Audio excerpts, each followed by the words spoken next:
cautionary tales for lovers of squeam. Love's a funny old thing. Last week, Spindleshanks fell in love with a little spider called Letitia. So he went to the hairdressers to make himself beautiful. But this week, she's gone off him because he's fallen in love with himself. Reminds me of a tale called The Grass Monkey.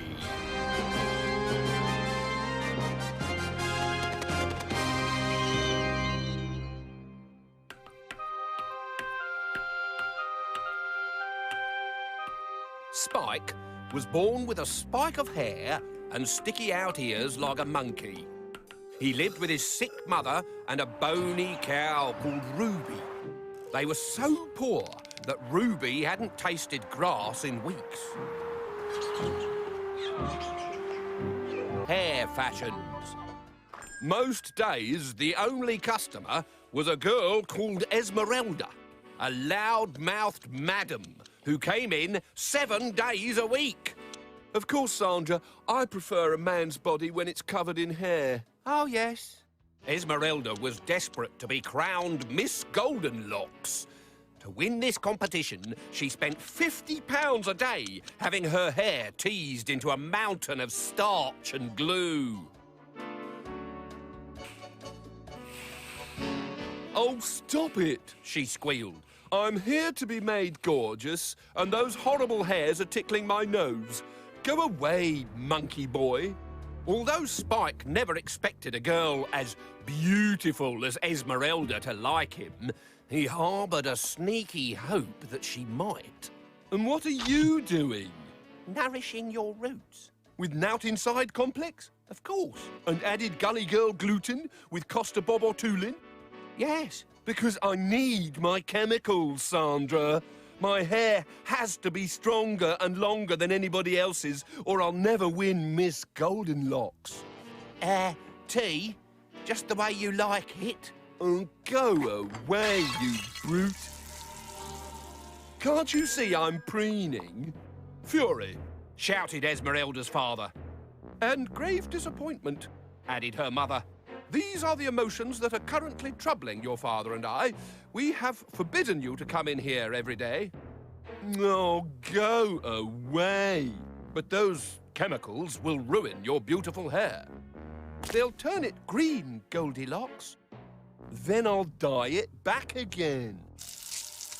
I'm sorry, Esmeralda, but you're coming home with us. Ah! The hot tea had just reached Spike's skin. And before they drag me away, will my jailers allow me to tend to my burnt boyfriend? Boyfriend? Were those angels Spike could hear? Boyfriend? Shut up. Look, I know that everything I've ever said to you makes it sound like I hate you, but the truth is, I think you're better looking than a monkey's butt. Is this love? It might be, she schemed. If you steal the chemical shampoos for me. Spike had a problem. Stealing was wrong. But if it meant that Esmeralda might love him, the hair would hide the evidence.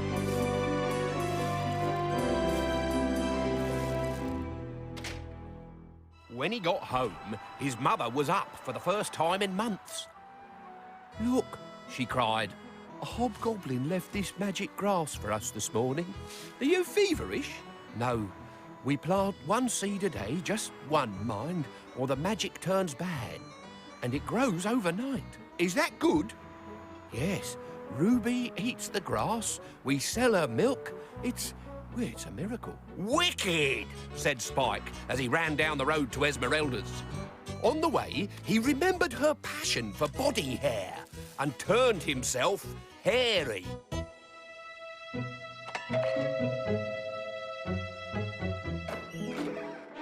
But when Esmeralda saw him, she thought he was a monkey, and she hated monkeys because monkeys pulled hair. It's me, Spike. I was only trying to be sexy. Screaming, that's what I heard. And hair, that's what I'm seeing. There were long-haired rats at the door. Lied Esmeralda. That's why I screamed, and they were so scared they jumped out of their skins, and that's the hair. Those shampoo chemicals have scrambled your brain. There it is. I've said it. You should listen to your father. He's wise. He reads a whole book every year. Chemicals, now! I got you everything I could. They're not all here, idiot! If I don't win Miss Goldenlocks, you will be to blame. The following morning, Spike felt awful. Not only was he now a thief, but he'd let down Esmeralda as well. Spike, shouted his mother, come and see. The magic grass has grown. Ruby's eating. Oh, don't look so sad.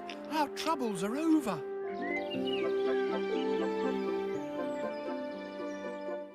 But Spike's troubles had only just begun. Sandra sacked him for stealing.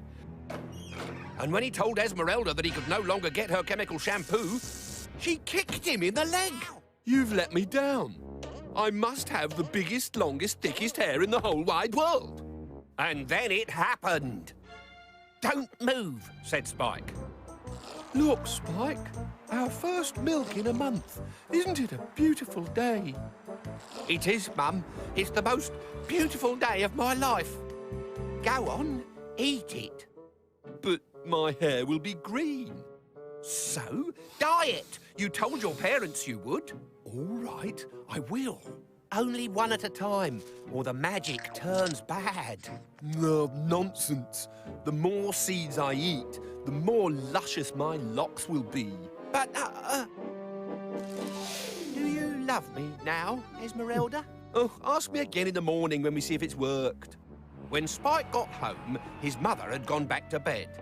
Oh, Spike, the magic grass seed has been stolen. What are we to do? Go to sleep, he said, with a fist of guilt in his stomach.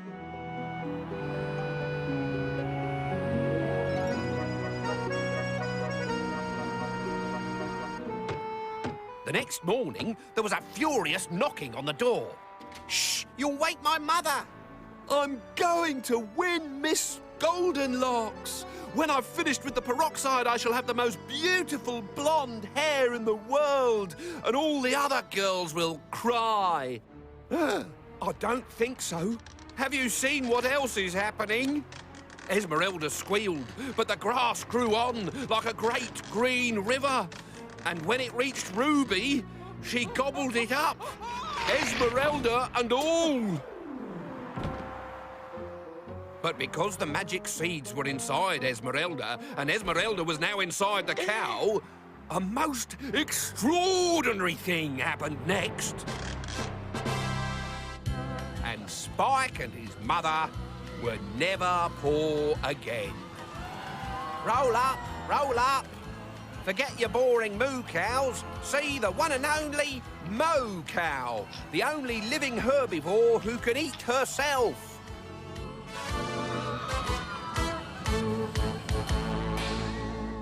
There's been a development on the love front. Letitia has just asked Spindleshanks to marry him. And he said yes. Oh, bless. Do you think I should have told him she was a black widow spider?